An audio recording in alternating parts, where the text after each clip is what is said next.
Well, now displaced persons have reached 60 million people globally. A bulk of that crisis is centered in Syria. A recent survey from Citigroup polled how people in Europe think their government is handling immigration.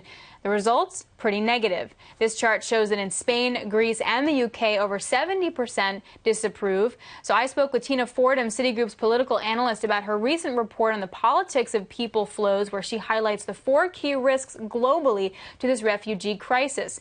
My co-host for What You Missed, Joe Weisenthal, and I asked her about election risk. You mentioned public attitudes toward immigration, which have turned more negative. We see this playing out, of course, in the U.S. election campaign as well as in Europe. And the reason why we identify political risk rather than market or economic risk as being particularly relevant is because of what we call vox populi risk, the idea that public opinion, the voice of the people, has become more volatile, more quickly mobilized, and expressing itself through either mass protests or the ballot box. Now, in Europe, where I am based and where we track very closely the rise of these non-mainstream parties, anti-immigration sentiment, which is strongly correlated with Euroscepticism, is rising and has been rising rapidly. And that's even in countries where we have seen growth, which is why I think that there is the potential for this migration and refugee crisis to actually be the thing that could break Europe in a way that hasn't happened with either the Greek crisis or Russia-Ukraine. To what do you attribute this rise in radicalism? We're seeing it on both the left and the right in several countries. And as you say, it's even a lot of this was before the recent influx of the refugee crisis. If it's not about growth necessarily, we're seeing it even in countries with growth. Why is this happening now? Why this rise? Well, the rise in anti-establishment sentiment goes back some way, and as you remember, in New York, Occupy Wall Street, was a flash in the pan, perhaps, got some people out with its message. But what it did succeed in doing, I think, was distill this notion: we are the 99%, which is something that has resonated across national contexts. So I think if you add this kind of almost structural anti-establishment sentiment in a low-trust world, which is part of what we are seeing at the moment, and that's low trust in elites, to use the social science ease, in institutions, which incidentally includes the media, in business, people are looking for alternatives, and they're more willing to experiment with alternatives. Now, in Europe, where we have many countries with parliamentary systems and more choice than in a two-party system like the U.S., we have seen consistently a rise in support for these options. Now, in Greece, that's meant Syriza. But what I think is underpriced and underappreciated is how in the core countries of the Eurozone, the Nordic countries, Germany to a certain extent, but perhaps more significantly the Netherlands and Austria, the creditor countries, these non-mainstream parties, which tend to be on the right and anti-immigrant and Eurosceptic, are doing well. And that really leads you to another conclusion about what that might mean for a Brexit if Great Britain leaves the EU. And in a recent poll, it was relatively split, about 40 to 43. But you did point out that in early September, a poll was conducted and said that those who favored staying in the EU might change their mind because of the immigration issue.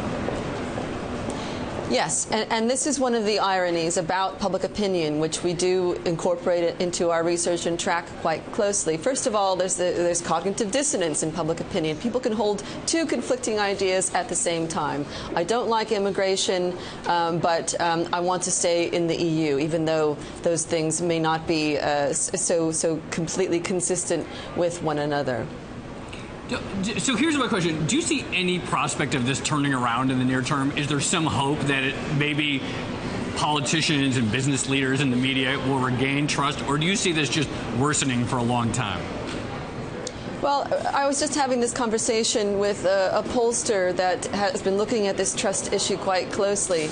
And I think what's so striking, as I said, is the growth point. I mean, most investors, indeed most economists, would say when growth returns and unemployment returns to more manageable levels, then these sentiments should erode, and we should somehow go back to the pre-crisis status quo.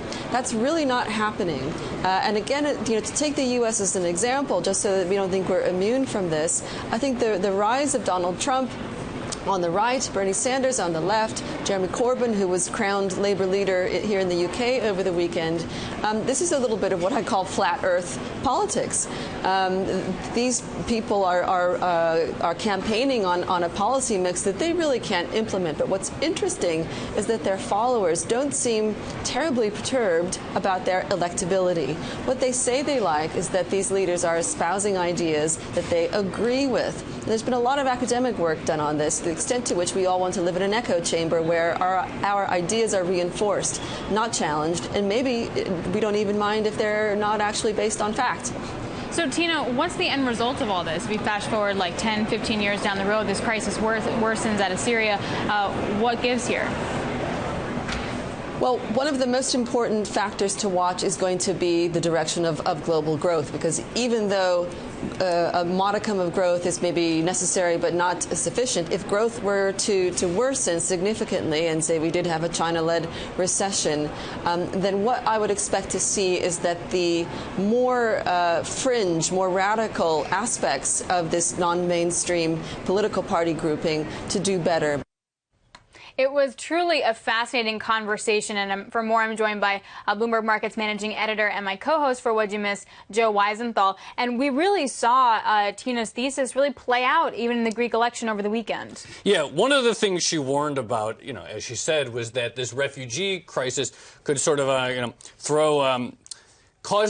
accelerate this whole phenomenon of radical anti-immigration right-wing parties. And something that was fascinating in the Greek election was the fact that on the Greek islands where the refugees are making their entrance, there was a big spike in the number of supporters for the Golden Dawn, which many would describe as a neo-Nazi party.